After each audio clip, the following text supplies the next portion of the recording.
El tema que vamos a empezar a ver hoy es compuestos organometálicos. Es un tema extremadamente importante tanto para la química orgánica como para la química inorgánica y de hecho es una combinación de ambas cosas y también es muy importante para los procesos catalíticos. Ya van a ver que hay muchos procesos catalíticos donde intervienen compuestos organometálicos porque son muy útiles en síntesis. Quizás en alguna química orgánica o en alguna otra materia les hayan mencionado algún organometálico, por ejemplo algún reactivo de Grignard o algún otro, y hayan visto en qué tipo de reacciones participan y más o menos cuáles son las propiedades de ese compuesto organometálico en particular. Nosotros acá vamos a hacer un estudio más general, más desde el punto de vista inorgánico. Nos vamos a centrar en el metal que forma parte de ese compuesto organometálico y vamos a ver cómo está enlazado ese metal a la parte orgánica y qué propiedades le provee el metal a esa molécula. Comencemos entonces por la definición de compuestos organometálicos. Un compuesto organometálico es todo aquel que tiene al menos un enlace carbono-metal. Y veamos algún ejemplo de lo que no es un organometálico y de lo que es un organometálico. Miren esta molécula, tenemos un elemento metálico que forma parte de ella, el titanio, y tenemos toda una parte orgánica importante. Pero esto no es un organometálico, este propóxido de titanio no tiene enlaces titanio-carbono, son todos enlaces titanio-oxígeno y por definición para que sea organometálico tiene que haber enlace metal-carbono. Esta otra molécula, a diferencia de la anterior, sí es considerada una molécula de un compuesto organometálico porque tiene un enlace titanio-carbono, el que está marcado ahí. Hay que aclarar que cuando se habla de organometálicos, el término organometálicos es en sentido amplio, incluye a los metales, todos los elementos de los bloques S, los de los bloques P de la zona de acá abajo, todos los elementos de los bloques del bloque D y los elementos del bloque F, pero también incluye a los metaloides, el silicio, el boro y el arsénico que están en esta diagonal aquí. Veamos ahora un poco de la nomenclatura de los compuestos organometálicos para saber más o menos cómo se los nombra y cómo se escribe sus fórmulas. Se usan en general las recomendaciones de la IUPAC para la nomenclatura de los compuestos de coordinación para los complejos, pero aquí tampoco es tan estricta la nomenclatura. Ustedes saben que las recomendaciones de la IUPAC pueden llegar a tornarse bastante complicadas en algunos casos y en los libros van a encontrar a un mismo compuesto de coordinación nombrado de diferentes maneras. Lo que vamos a hacer entonces acá es seguir un poco esas reglas para tener una idea general de cómo se nombran y cómo se escribe su fórmula química, aunque no va a ser tan estricto la forma en que lo vayamos a llamar de aquí en adelante y vamos a ir siguiendo los diferentes libros que vayamos consultando. En general, los ligandos se nombran en orden alfabético, seguido por el nombre del metal y todo se anota en una sola palabra. Miren esta molécula acá, esto se llama dimetil zinc, todo junto y además, que es lo que está en el punto 3, el nombre del metal debe estar seguido por su número de oxidación entre paréntesis. O sea que en este caso es dimetil zinc 2. En este otro caso, tenemos un mercurio unido a un etilo y a un metilo. Esta se llama etilmetilmercurio 2. Todo el nombre junto en una sola palabra. Los ligandos que son radicales cuando son neutros llevan el sufijo -il y esto ustedes ya lo conocen de química orgánica. Este es el grupo metilo, metil, etil, isopropil, isobutil, etcétera, etcétera. Cuando escribimos la fórmula de los compuestos, se escribe primero el metal. Si bien recuerdan que en el nombre lo último que se pronuncia es el nombre del metal, en la fórmula va primero el metal. Segundo, los ligandos aniónicos en orden alfabético y tercero, los ligandos neutros en orden alfabético. Este orden alfabético corresponde al símbolo químico del elemento. Acá ponemos entonces el zinc El zinc va primero, luego un cloro y luego el grupo metilo, y esto se llama clorometil-zinc 2. Un concepto que ustedes seguramente no han visto hasta ahora es el de la hapticidad, que se denota con la letra griega eta, y es un concepto muy necesario para la nomenclatura de los compuestos organometálicos. La hapticidad de un ligando es el número de átomos de ese ligando que se encuentran unidos al metal. Acá les doy un par de ejemplos, después vamos a ver bien cómo es el enlace entre esos ligandos y el metal, pero supónganse que este grupo metilo esté unido a un metal, este lo hace a través de un solo átomo de carbono y por lo tanto el grupo metilo es monoapto y si es necesario escribirlo, se lo escribe como eta 1. En cambio, el eteno, cuando hay un doble enlace carbono-carbono, estos dos carbonos participan igualitariamente del enlace con el metal, o sea que este metal está unido a dos átomos de carbono de este ligando. Entonces, el eteno en ese enlace ahí es diapto, sería eta 2. Y hay otros casos, todavía con mayor hapticidad. Recordemos esta molécula cuando vimos carbonilos. Esto es un compuesto de tungsteno con el radical ciclopentadienilo. En este caso el radical ciclopentadienilo está unido al tungsteno a través de los 5 átomos de carbono de su molécula. Cuando uno plantea diferentes teorías de enlaces, lo que ve es que cada uno de los carbonos participa igualitariamente en el enlace con el tungsteno. Entonces, en este caso, el ciclopentadienilo es eta 5 o es pentaapto. El ciclopentadienilo también puede unirse de esta manera a través de 3 átomos de carbono, acá sería triapto, y tiene un tercer modo de unión al metal, que sería este que estamos viendo acá, donde es monoapto.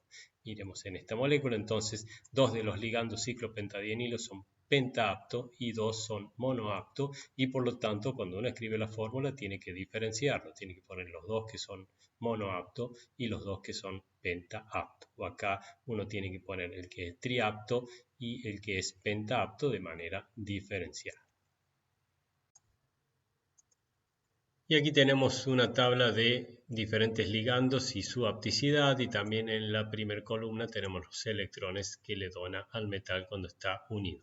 Por ejemplo, los grupos metilos y alquilos tienen hapticidad 1 y están donando un solo electrón.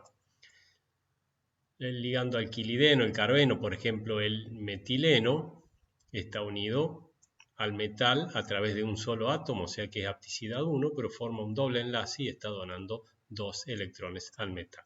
Después tenemos el caso del alqueno, como vimos recién. Este dona 2 electrones también, como en el caso del metileno, pero lo hace a través de 2 átomos de carbono, por lo tanto la hapticidad es 2. Y tenemos varios grupos, algunos con hapticidad 4, como el ciclobutadieno. Acá tenemos el caso que ya vimos del ciclopentadienilo, que puede tener hapticidad 1, 3 y 5, y otros ligandos que pueden consultar aquí en la tabla. Algo importante a remarcar: la hapticidad no debe ser confundida con la denticidad. Por ejemplo, un ligando monodentado es un ligando que se está uniendo a una posición de coordinación del metal. Un ligando bidentado se está uniendo a 2 posiciones de coordinación. La hapticidad no tiene nada que ver con las posiciones de coordinación, tiene que ver con la cantidad de átomos del ligando que están enlazándose al metal. Y para terminar con nomenclatura, compuestos con marcado carácter iónico son a veces llamados como sales.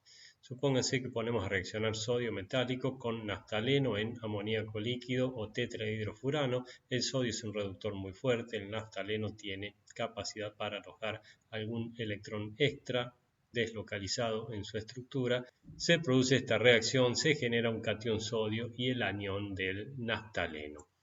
En inglés es naphthalenide y la traducción al castellano sería o naftaluro o naftalenuro, como si fuera un cloruro de sodio. Bueno, acá sería un naftalenuro de sodio.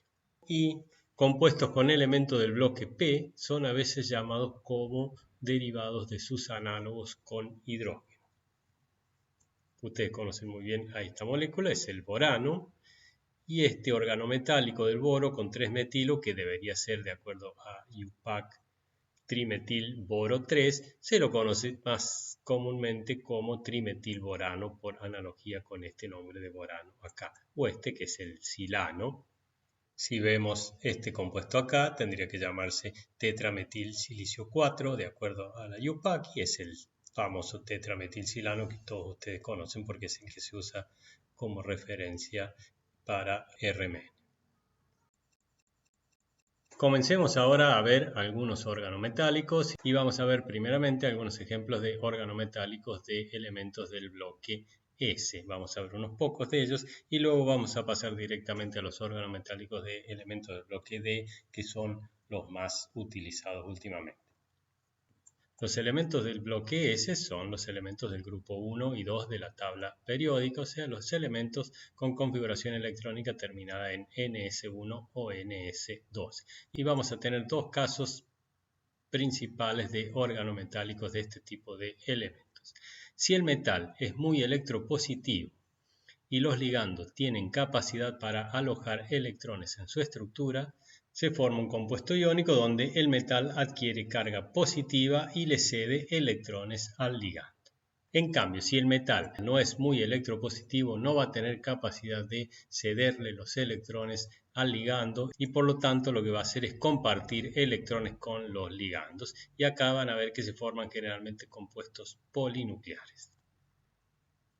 Veamos el primer caso, organometálicos del sodio y potasio. El sodio y el potasio son muy electropositivos, sus compuestos organometálicos tienen marcado carácter iónico y son poco solubles en medios orgánicos. La solubilidad de estos organometálicos de sodio y potasio va a depender mucho del grupo orgánico. Si el grupo orgánico es muy soluble en medio orgánico, bueno, el organometálico ese va a tener cierta tendencia a disolverse. Si ese grupo orgánico no es muy soluble, la solubilidad va a ser baja. El ejemplo que vimos recién era el naftaluro o naftalenuro de sodio, que se genera reduciendo naftaleno con sodio metálico. El sodio directamente le cede un electrón al naftaleno, el naftaleno lo aloja en su estructura de manera deslocalizada y se genera entonces un compuesto iónico. Otro ejemplo muy conocido es el ciclopentadienuro de sodio. Si reducimos ciclopentadieno con sodio, se genera hidrógeno y se genera el anión ciclopentadienuro, que forma un compuesto iónico con el catión sodio. Estos compuestos acá, el ciclopentadienuro de sodio, el naftaluro de sodio, son agentes reductores muy fuertes y se los usa mucho como sustituto directamente del sodio metálico como agente reductor. Al sodio, para usarlo como agente reductor, hay que usarlo en fase sólida y es más dificultoso. En cambio, con estos compuestos podemos preparar soluciones y es más sencillo, más fácil y más controlable hacer una reacción en fase homogénea que en fase heterogénea. En síntesis orgánica, en general, se los prefiere al sodio metálico. Aquí tenemos una tabla para tener una idea de cuán reductores son estos compuestos. Esta sería la parte orgánica, bifenilo, naftaleno, fenantreno, antraceno. Mientras más conjugado es el hidrocarburo, en teoría, mientras más vamos bajando acá en esta tabla, más capacidad para alojar electrones. Y tenemos potenciales de reducción referidos al bifenilo, por eso se pone este 0,0. Y acá es cuando tenemos el potencial de reducción referidos al electrodo estándar de hidrógeno. Y lo podemos comparar con el potencial de reducción del catión sodio para pasar a sodio metálico. Veamos la semireacción al revés. Sodio a sodio más sería más 2,71. Bien positivo. El sodio entonces se oxida fácilmente en teoría a sodio más y es muy buen reductor. Pero miremos qué pasa con esto acá cuando están reducidos con una carga negativa, pasarían del anión de esto a esta especie neutra con más 1,71, más 2,32, más 2,40 y más 2,49. Digo más porque estamos analizando la semireacción de oxidación, o sea que los potenciales son bastante parecidos a los potenciales de oxidación del sodio, lo que me indica que todas estas moléculas cuando están reducidas, cuando tienen un electrón extra en su estructura, cuando están en forma aniónica, son reductores muy fuertes y es por eso que se los usa mucho en síntesis. Volvamos un poco para atrás. Entonces, con los organometálicos de sodio y potasio se forman compuestos iónicos donde el sodio o el potasio generan el catión sodio o el catión potasio. Podemos tomar la regla de los 8 electrones acá, diciendo que el sodio o el potasio generan los cationes para adquirir la configuración electrónica del gas noble que está antes que ellos en la tabla periódica. Para el caso del litio, ahora vamos a pasar al caso del litio. El litio es el menos electropositivo de su grupo y con estos ligandos orgánicos no logra reducirlos, no es capaz en estos casos de generar el catión litio más, por lo tanto no puede adquirir la configuración electrónica del gas noble que le sigue y lo que va a tratar de hacer entonces es enlazarse a tantos ligandos como pueda o a tantos otros átomos de litio como pueda, como para adquirir los electrones suficientes, intentando cumplir la regla del octeto, intentando alcanzar la configuración electrónica del gas noble que le sigue. Por eso los organometálicos de litio son normalmente llamados compuestos deficientes en electrones, porque no van a adquirir la cantidad de electrones suficiente como para que el litio cumpla la regla del octeto, pero vamos a ver que llega bastante cerca y eso lo logra enlazándose a la máxima cantidad de ligandos que pueda, la máxima cantidad de elementos que pueda, y para ello forma compuestos polinucleares. Los organometálicos del litio, como por ejemplo el metil-litio, acá tienen la fórmula, son muy utilizados en síntesis como nucleófilos y son en general solubles en medios orgánicos. Si uno compra metil-litio, en general compra una solución de metil-litio en éter. En éter es indefinidamente estable. ¿Cómo es la estructura del metil-litio? ¿Cómo es el enlace litio-carbono en el metil? La fórmula empírica es esta que está aquí, es un grupo metilo unido a un litio. Si esta fuese la molécula, habría un enlace sigma simple entre el litio y el carbono, compartirían un par de electrones y el litio estaría muy lejos de cumplir con la regla del octeto, estaría rodeado solamente de 2 electrones. Entonces, para rodearse con más de 2 electrones, además de enlazarse a los ligandos metilo, se enlaza a otros átomos de litio formando complejos polinucleares. En realidad, más correctamente, serían clústeres donde hay enlace metal-metal o litio-litio en este caso. Cuando hay enlace metal-metal es más correcto en la mayoría de los casos hablar de clústeres en lugar de compuestos polinucleares.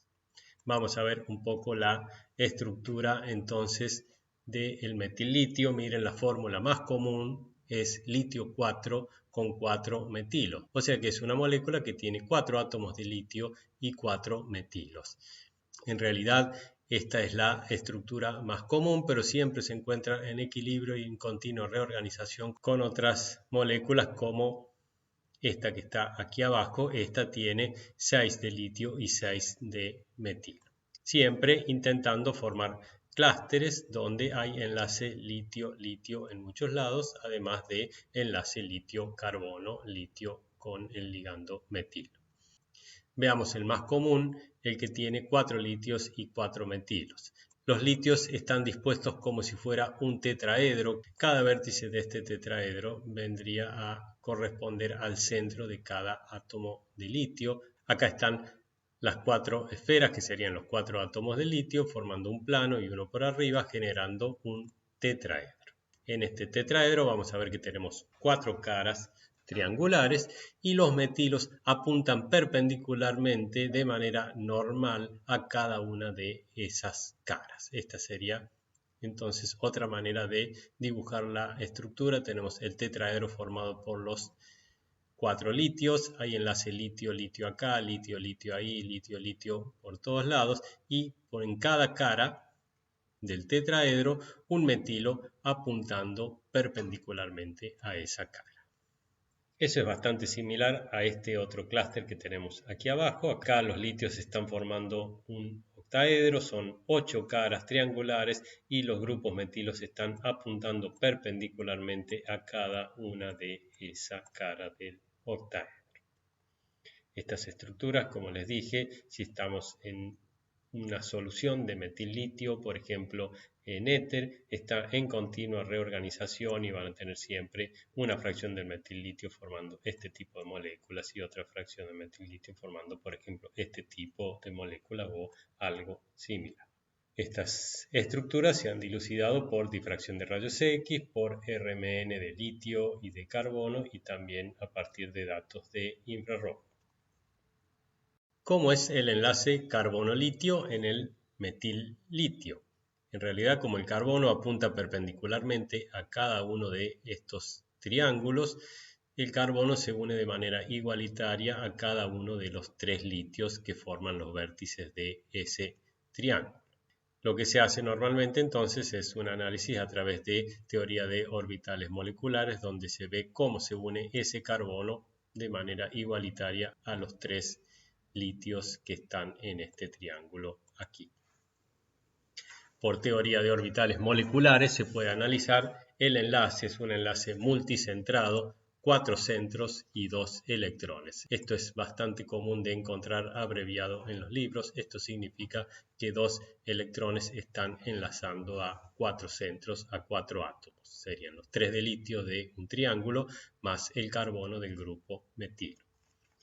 Aquí tenemos un esquema de cómo sería el solapamiento de orbitales. Estamos viendo el triángulo a través del borde. Estas esferas azules serían los orbitales 2s de cada uno de los tres litios, los tres en un plano, y perpendicularmente el orbital sp3 del grupo metilo. Entonces, este sería el diagrama de energía de orbitales moleculares cuando se combinan los tres orbitales 2s de los tres litios con el orbital sp3 del carbono en el metilo. Tenemos la energía del orbital sp3, la energía de los tres orbitales 2s, son 4 orbitales en total, cuando se combinan se genera un orbital enlazante, un orbital antienlazante y quedan 2 orbitales no enlazantes. El orbital sp3 del metilo aporta un electrón y saquemos las cuentas para ver cuántos electrones aportan estos tres orbitales 2s del litio. Vamos un poco para atrás para ver el tetraedro. Miremos este litio que está en el vértice acá. En teoría va a estar aportando electrones a este triángulo que estaría acá adelante, a ese triángulo que estaría ahí abajo y al otro triángulo que estaría ahí atrás en el tetraedro. La cuenta sería, este litio aporta 1/3 de electrón para cada triángulo. Y como para cada triángulo hay 3 litios, en total por triángulo, por plano, se está aportando un electrón en promedio. Otra forma de sacar la cuenta es, hay 4 litios con un electrón cada uno y hay 4 caras, hay 4 triángulos en promedio, se está aportando un electrón de los litios por triángulo. Entonces volvamos a este diagrama. Si bien aquí son 3 los orbitales 2s, en promedio entre esos 3 orbitales 2s están aportando también un solo electrón. Los 2 electrones que se están aportando, uno acá y el otro a través del orbital sp3, van al orbital molecular enlazante y eso es lo que contribuye al enlace entonces entre el grupo metilo y el litio. Fíjense que son 2 electrones que están uniendo a 4 centros metálicos. Algo interesante de ver aquí es que el orbital molecular enlazante tiene energías más parecidas a la del orbital híbrido sp3, o sea que va a tener características más similares al sp3 del carbono. La geometría de este orbital va a ser más parecida a la del sp3 que a la de los s, por lo tanto los electrones que están en este orbital van a pasar la mayor parte de su tiempo más cerca del átomo de carbono que de los átomos de litio. Y eso le da el carácter carbaniónico a este enlace, a esta molécula, y es por eso que el metil-litio es buen nucleófilo. Por otro lado, si por cada uno de estos enlaces o por cada triángulo hay 2 electrones, volvamos atrás, si por cada triángulo hay 2 electrones, este litio se encuentra rodeado por 2 electrones debido a ese triángulo, otros 2 electrones debido al triángulo de atrás y otros 2 debido al triángulo de acá abajo. El litio se encuentra rodeado en esta molécula por 6 electrones. No alcanzó a cumplir la regla del octeto, pero de esa manera se rodeó de un poco más de electrones que si estuviese formando un monómero de este tipo, donde estaría únicamente rodeado de 2 electrones. Veamos ahora algún ejemplo de un organometálico con metales del grupo 2 de la tabla periódica, magnesio, calcio. Los más comunes son por lejos los organometálicos de magnesio, que son los reactivos de Grignard. Ustedes seguramente han trabajado con reactivos de Grignard en química orgánica, los han usado en alguna síntesis, pero nunca deben haber analizado su estructura o cómo es el enlace magnesio-carbono en estos compuestos. Seguramente ustedes han visto la fórmula empírica, la fórmula mínima de esta manera: un grupo alquilo, un grupo arilo unido al magnesio y a su vez unido a un halogenuro, pero nunca la estructura es tan simple como se ve aquí. Si el magnesio estuviese formando un enlace simple con el carbono de este lado y un enlace simple con el halogenuro de este otro lado, estaría rodeado de 4 electrones, no cumpliría con la regla del octeto y en general cumple con la regla del octeto. La estructura es bastante más compleja. El número de coordinación del metal es generalmente 4, ahí va a cumplir con la regla del octeto, se rodea de 8 electrones con posiciones de coordinación ocupadas por moléculas del solvente. O sea que tenemos el magnesio unido a un grupo alquilo o arilo, unido al halogenuro, y las otras dos posiciones de coordinación que faltan son moléculas de solvente. Aquí tenemos el ejemplo de una estructura: bromuro de etil magnesio disuelto en éter dietílico. Tenemos el magnesio en una posición tetraédrica, este rojo es el bromuro, después esos dos rojos ahí son los oxígenos del éter dietílico y tenemos aquí la unión del carbono al etilo. Si bien esta es una estructura que se la puede determinar espectroscópicamente, cuando uno tiene disuelta esta sustancia en un solvente, por ejemplo acá en éter dietílico, está continuamente y de manera extremadamente rápida intercambiando los halogenuros, las moléculas del solvente, y son varias especies las que están presentes en esa solución. Hay excepciones al número de coordinación. El número de coordinación puede ser 2 si el grupo alquilo o arilo es voluminoso. Por efecto estérico va a impedir que entren las moléculas de solvente, pero si esos grupos no son muy voluminosos, el número de coordinación es siempre 4. Si la concentración es elevada, se los puede encontrar como especies polinucleares o formando clústeres. Los que existen también en soluciones de estos compuestos, de estos reactivos de Grignard, son los equilibrios de Schlenk. Una forma de escribir es esta: dos moléculas donde un magnesio se encuentra unido a un R y a un X, está en equilibrio con moléculas donde el magnesio se encuentra unido a 2R y con el magnesio unido a 2X. En solución se encuentran todas estas especies, las que estamos viendo acá y estas especies que estamos viendo aquí abajo. También la distribución de especies depende de la concentración, temperatura y tipo de solvente. O sea que no es una estructura tan simple como ustedes se la pueden haber imaginado, sino que es bastante más compleja y muy dinámica.